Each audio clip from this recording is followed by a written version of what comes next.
Meus irmãos, muita paz, muita luz, que o Deus de amor de verdade, o nosso irmão Jesus, nos abençoe nesta noite em que todos nós buscamos a paz, a serenidade, nos instruirmos, procurar o ponto do equilíbrio para as nossas vidas nessa época tão difícil, tão presente de dificuldades.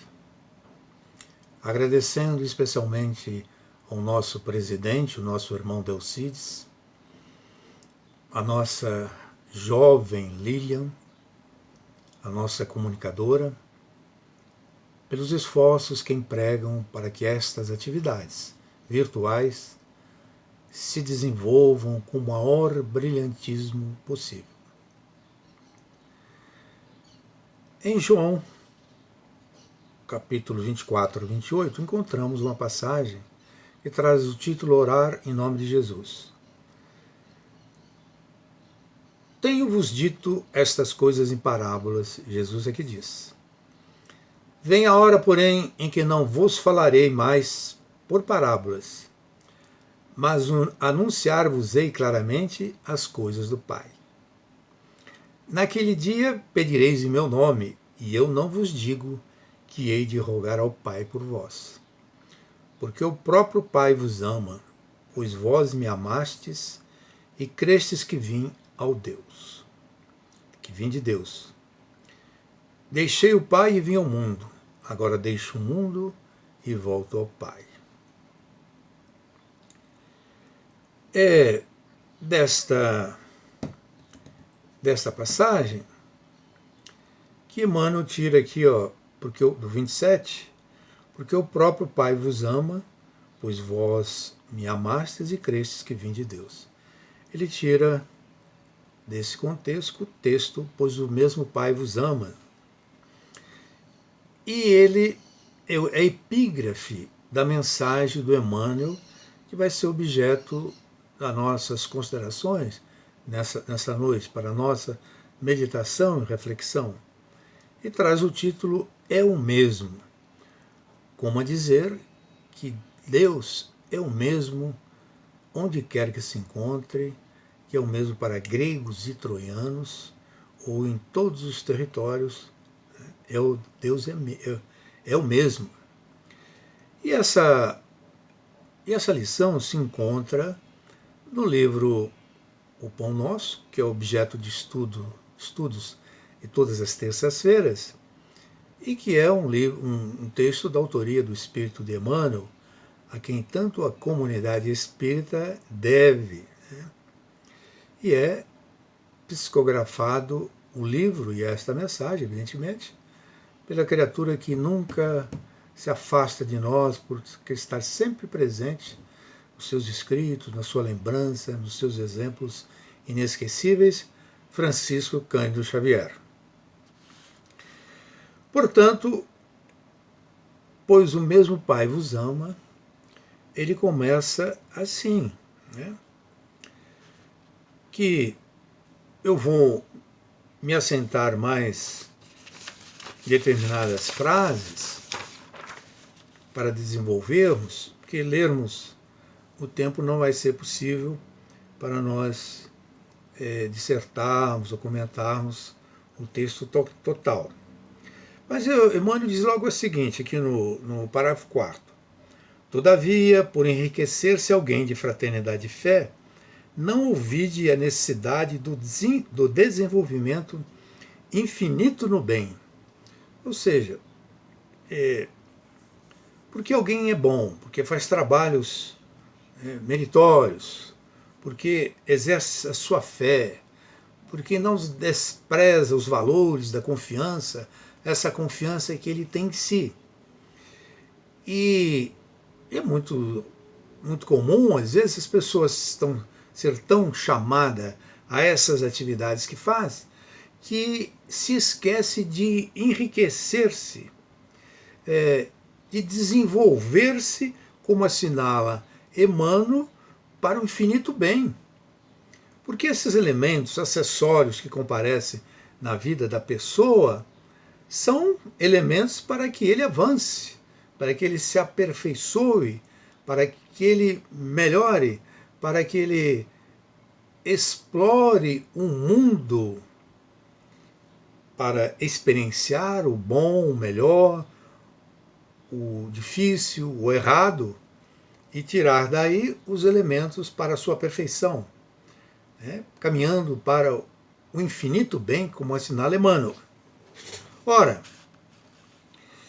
e ele logo diz também no seguinte parágrafo: os obreiros sinceros do Evangelho devem operar contra o favoritismo pernicioso. Olha, como uma pessoa que está trabalhando no bem, dá o melhor com a sua confiança, o fruto da sua fé, como é que ele pode estar exercendo um favoritismo pernicioso, prejudicial, quer dizer? Ou seja, que a criatura que, digamos, na tarefa mediúnica, ou de uma maneira geral todas, desenvolvendo o seu trabalho ali, ou tendo a presença de um amigo espiritual, ele acredita que ele é favorito, né? Vamos pegar no Antônio Wise o que é favoritismo. Ou seja, seria uma forma de conceder compensações ou privilégios por influência, amizade, parentesco, etc., sem levar em consideração valores como competência, merecimento e honestidade. Então, esse que, no nosso modo de ver, tanto pode atingir, alcançar aquele que é o instrumento da realização desse bem, como aquele que recebe esse bem, né? Esse bem. Mas a coisa fica mais clara quando aqui, no parágrafo 6º, ele diz o seguinte: a lavoura divina não possui privilegiados. E grande verdade. Não existe diferença entre o médium lá da cidade interiorana da Paraíba e o Chico quando estava em Uberaba. Há uma maior projeção, publicidade em relação ao trabalho do outro.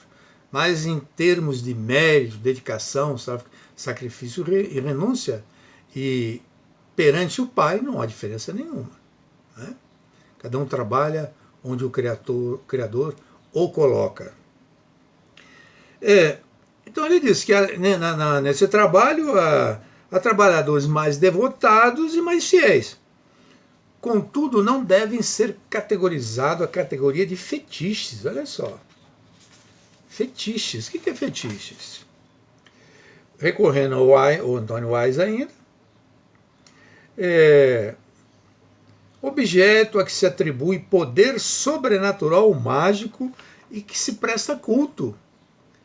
Então, o médium seria considerado um objeto sobrenatural ou mágico, né? Que é favorecido pelo plano espiritual, né?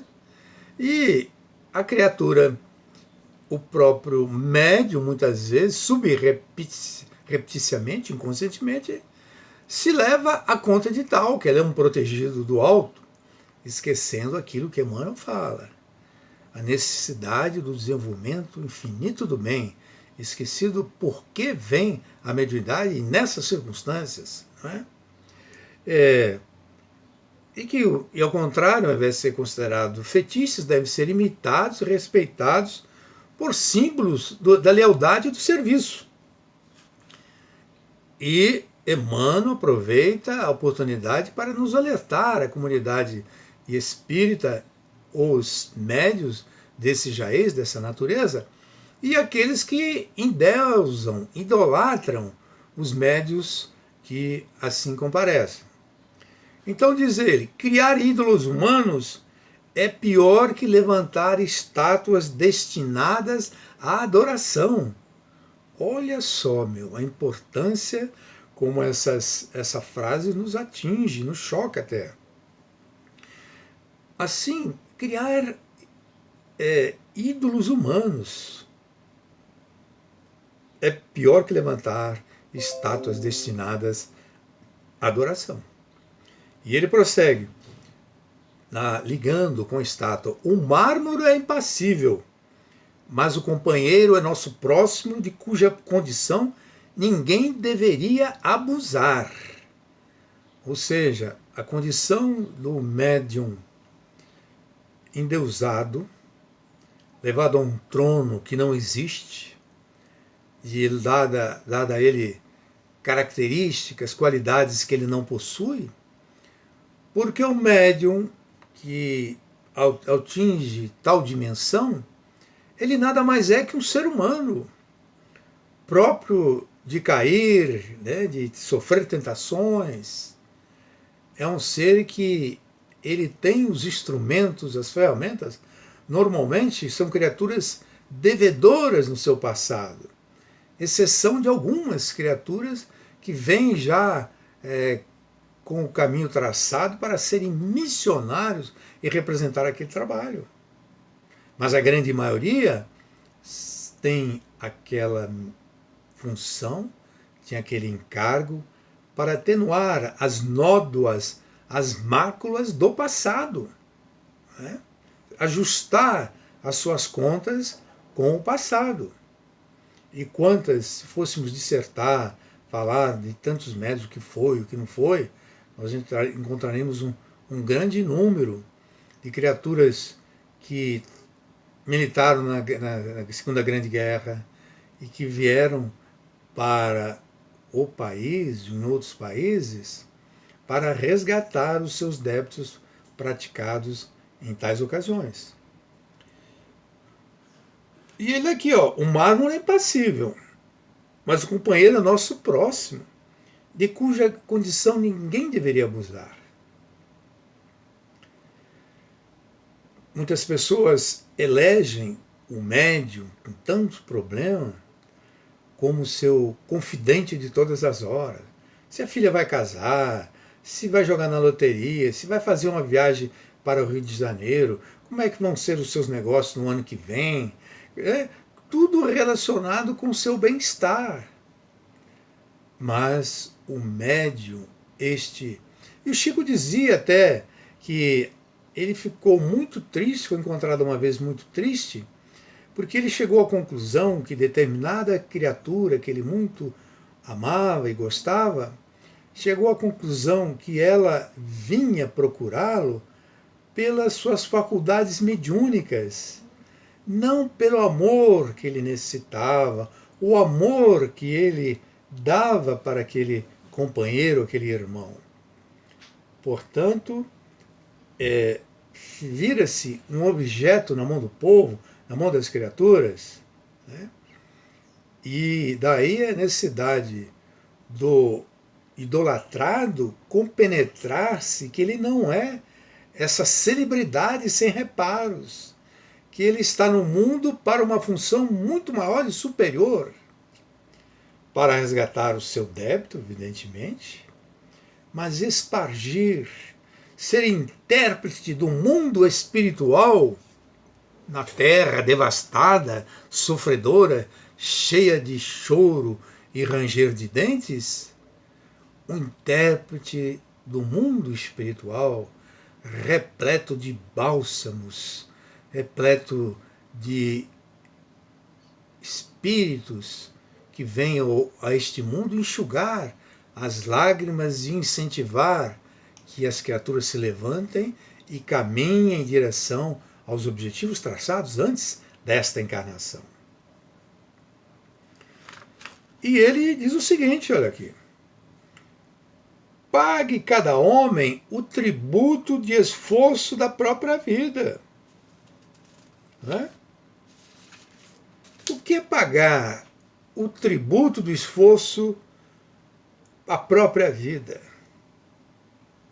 Nós recebemos essa vida com tudo que nós temos à nossa volta.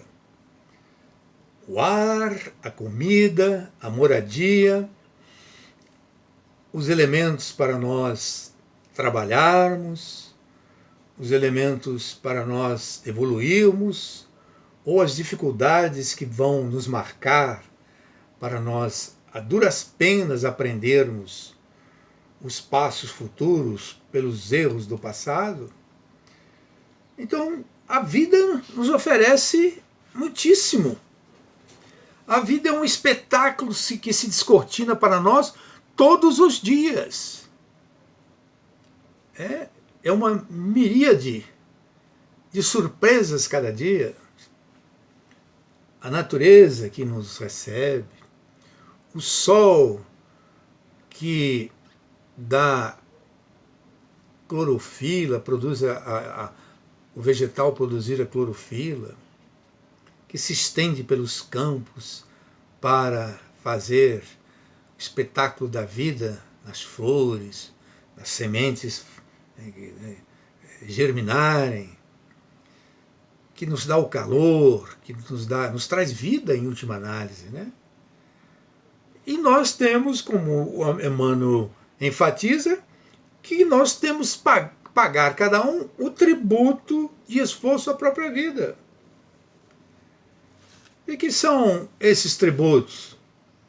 Além do trabalho, né, que o trabalho espírita, o trabalho de nós desenvolvermos a fraternidade, a ajuda ao nosso irmão do caminho, tem outros. Olha aqui, o trabalho,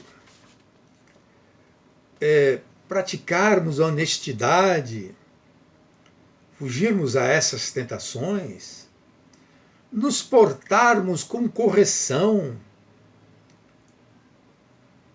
sermos um escravo do respeito em todos os lugares que venhamos a estar, em relação aos nossos companheiros de jornada, exercer a compaixão ante esses mesmos companheiros, pouco importa a posição social que ele ostente, a misericórdia que vem até nós de uma maneira tão imensa, uma quantidade incontável, exercermos a misericórdia onde também nós estivermos.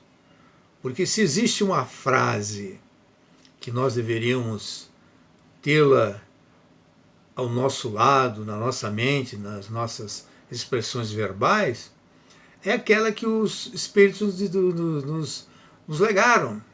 Existe uma palavra que ela teria o condão de eliminar todas as diferenças sobre a face da Terra. Os homens seriam mais amigos, andariam mais alegres, não andariam cabisbaixos, sisudos, sérios em excesso, esquecendo a beleza da poesia, da música, da arte.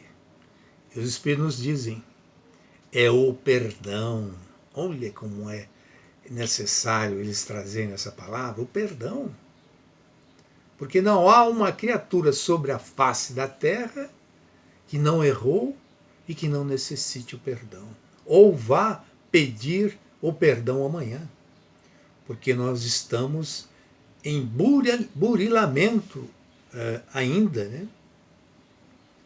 O próprio Kardec nos assinala que o espírita é um homem, é uma criatura que batalha contra a sua dureza, suas más inclinações, né? Dizendo, transmitindo-nos que não somos produtos acabados, nós somos produtos em gestação, em transformação, nós somos produto por fazer-se. Portanto, o perdão é necessário e fundamental para todos nós. Fica evidenciado, portanto, esse tributo que nós devemos dar à própria vida. E se esse tributo deve ser dado à própria vida, não é porque nós temos confiança, temos fé, trabalhamos, ajudando, que nós não devemos, como assinala no início, esquecemos a nossa necessidade de nos desenvolvermos para o infinito bem. Porque a mediunidade em si, se formos falarmos só dela, ela está colocada no nosso caminho para nós nos melhorarmos. Porque, em verdade, os recursos que se utilizam para a mediunidade vertem de Jesus. Ele que abre as nossas percepções da alma, conforme o que traçamos em vidas anteriores, nas nossas necessidades atuais. Porque os espíritos podem, se nós nos desviarmos do reto caminho, se não cuidarmos de nós, eles de um dia para o outro, eles desligam o botão das nossas percepções situado no cérebro, impedindo-nos de termos acesso a essas faculdades, a essas benesses do alto. E nesse aspecto, que pague cada homem o tributo de esforço própria vida, é que o Senhor, o Supremo Senhor, espera isto de nós. Quando se faz presta o tributo à própria vida, nós nos convertemos em senhores diretos, servidores diretos de Jesus. Não é mesmo? Porque a pessoa, com a consciência tranquila, com a sua perspectiva do mundo de ontem, do mundo de hoje, ele se torna uma criatura em condições de amparar, ajudar aqueles que se dedicam ao sumo bem, pontificando o Mestre Jesus. E essa necessidade do desenvolvimento infinito bem é aquilo que Paulo nos diz, que é a verdadeira caridade, né? Essa página que aqui se encontra, no sentido da verdadeira caridade, é de nós seguirmos aquilo que os Espíritos nos dizem, que escrevem através de nós, entendê-los para nós próprios. Assim sendo, esta página, tranquilamente que ela pode ser primeiramente endereçada a Francisco Cândido Xavier, o médium dos médiuns, que realmente absorveu os ensinamentos que a mediunidade poderia trazer a ele. Porque, veja bem, se o Chico, na sua condição de médium maravilhoso, completo, sensível à dor do próximo, próximo dos ensinamentos de Jesus, quem sabe Emmanuel estivesse o advertindo contra esse problema da idolatria humana, e ele se imunizar contra esse assédio das criaturas ou considerarem como tal, e eles passar pelo perigo de ele mesmo achar que ele é um ídolo, que ele era aquilo que ele não é. Porque, em verdade, o mestre Chico, ele foi um representante de Cristo sobre a Terra, um legítimo herdeiro de Allan Kardec. Portanto, tanto os que passam pelo perigo de serem idolatrados e aqueles de idolatrarem devem prestar atenção nesse texto, que ele nos alerta contra esse favoritismo pernicioso. Acharmos que nós, porque recebemos mensagens, ajuda do plano espiritual, nós somos favoritos, né? Nós é que somente podemos, nós recebemos aquela mensagem pelo nosso mérito, pelas funções que exercemos sobre a face da Terra. Isto não é verdade. Isto não é verdade. E aquele que é o portador de livros e mais livros, que arrasta multidões, que entenda que ele é um mínimo trabalhador do mundo espiritual do Mestre Jesus. E aí não terá oportunidade de cair nessa nobre missão de espargir, de cooperar com o seu próximo, de colocar a sua fé e confiança em favor do seu próximo no caminho. E Emmanuel, como sempre, magistralmente, é o que ele coloca. O próprio Cristo afirmou que o mesmo Pai que o distingue ama igualmente a humanidade. Ou seja, o Pai que distingue com amor o Cristo ama ao mesmo tempo a humanidade. E que mesmo que o Cristo não estivesse conosco, não nos assistisse, acima de tudo existe o Deus de amor que vela por todos nós. Porque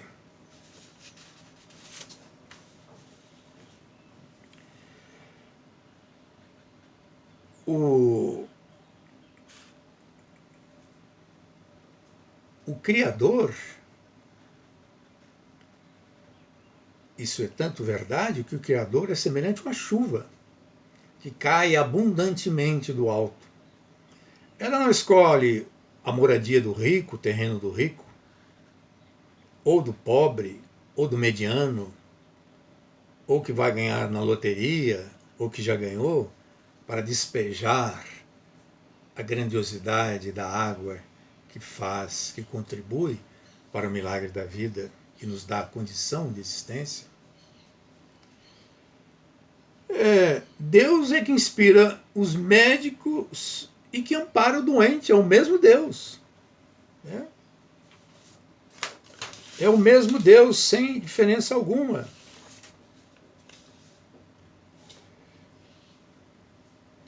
E é o mesmo Deus que comparece na vida sob diferentes nomes. Não importa que indivíduos do Oriente, da Europa, do Brasil e tantos lugares do mundo, eles sejam designados sob nomes diferentes. Porque a conclusão é que é o mesmo Pai. Sem dúvida alguma que ele está à disposição de todos nós. E não na figura do idolatrado, que muitas pessoas colocam o médium ou o trabalhador em outros setores, até na vida fora da religião, como uma criatura prodigiosa, protegida dos deuses, porque acima dele nós devemos confiar que o Pai nos ama e nós sempre podemos buscá-lo e nos proteger debaixo da sua grandiosa árvore, que é ele próprio, na figura do Espiritismo de amor e de verdade. Assim, meus irmãos, é uma página extremamente instrutiva para nós todos. E vai arrematar Emmanuel, no final dessa página, o seguinte: conservemos, pois, a luz da consolação. Olha só, a luz da consolação, que nunca cessa. Venha de homens, venha do Deus de amor. Conservemos a bênção do concurso fraterno. Olha Emmanuel dizendo para nós. Ajuda que nós angariamos os irmãos que nos reconhecem necessitados, sempre presentes no caminho das criaturas. Não conservemos, portanto, a confiança em nossos maiores. Olha aí, conservemos a confiança nos nossos maiores. Não dispensemos a confiança deles. A confiança e a certeza na proteção deles. Nesse instante, nós todos estamos envolvidos na proteção desses companheiros espirituais. A fraternidade se ergue e se mantém em pé graças à confiança que depositamos nos nossos maiores e a certeza na proteção deles. Mas ressalva Emmanuel, não esquecemos, contudo, não olvidemos, contudo, o dever natural de seguir para o alto, utilizando os próprios pés. Não tem mais nada a dizer. É apagar aqui o vídeo e a gente refletir e meditar nisto.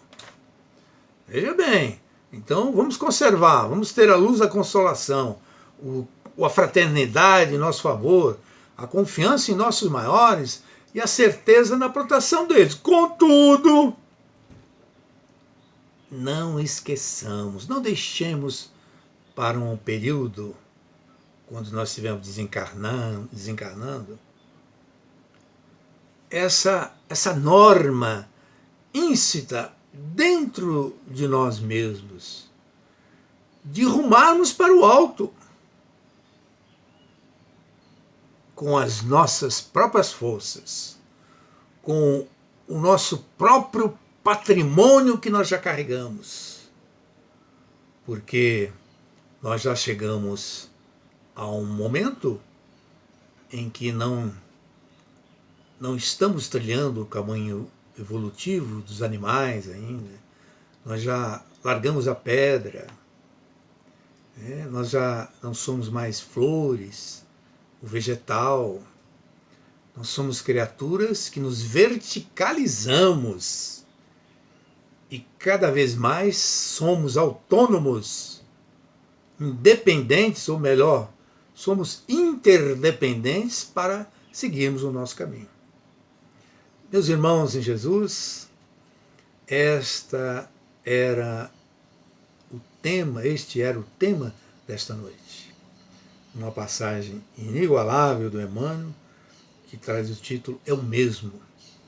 O Deus de amor é o mesmo em qualquer lugar da terra, para branco, para negro, nos ajudando, nos amparando, para que sigamos a nossa trilha individual e ao mesmo coletivo. Que Jesus nos ilumine, nos ampare e que estejamos certamente em melhores condições de retomarmos o nosso caminho para realizarmos tudo o que temos a realizar nessa encarnação.